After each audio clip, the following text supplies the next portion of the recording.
ॐ सह प्रपञ्चकल्पितं यनामरूपवास्तवं निराकृतिं निरामयं भजेऽहराममद्वयम्.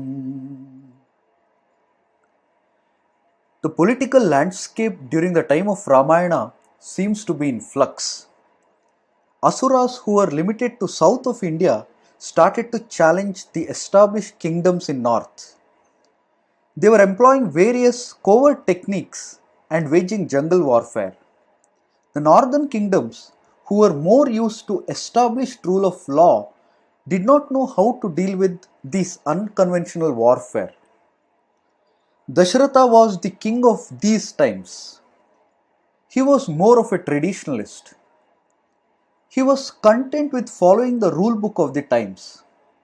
By that time, the traditions of administration and warfare were standardized. Under that system, people had opportunity to choose their own leaders. Ayodhya worked more like a federal system. That is why there was Guha who ruled the autonomous forest region in his own terms, even while being a subordinate to Ayodhya kings. There is a typical problem with people who are in powerful positions. They start feeling that they can solve any problem which people bring to them. Without thinking whether it is in their capacity or not, they promise to complete the task. They feel that's the reason why people come to them. This intoxicating nature of power had consumed Dasharatha fully.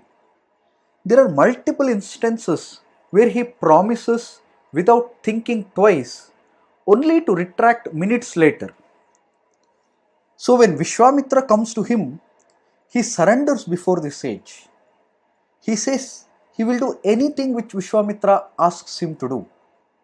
But when the sage asks for Rama to come with him, he steps back. He seems to have this problem from long time. He had shot an innocent man in a hurry, inviting a curse. He had given an unreasonable promise to Kaikeyi's father when he wanted to marry her badly. Later, when Dasharatha was pleased with Kaikeyi for helping him in a war, he again gave her a blank check, two boons which she could encash anytime. When Dasharatha later finds an agitated Kaikeyi, he again promises to do anything which she wants without thinking about consequences. People in power should learn a lesson from Dasharatha's life. To take decisions abruptly, to promise without a second thought, does not go well with that position. It is also not good to go back from the promises made. One should be careful before committing anything to anyone. Most importantly, one should never mix public and private affairs of one's life. Dasharatha makes this mistake repeatedly and pays a price for it. As a king, he is also guilty of one more mistake. He failed to gauge the extent of expansion his enemies made into his territory. That a sage like Vishwamitra, living in remote forest, had to come all the way to his court seeking his intervention in eliminating Asuras speaks volumes about Dasharatha's inefficiency. It was a failure of his administration that Tataka and her sons, Maricha and Subahu, who were relatives of Ravana, could terrorize people in his kingdom. Not too far from his capital was Ravana's sister Shurpanaki herself with an army of her own. That a king like Dasharatha could not contain them shows that his administration was weak.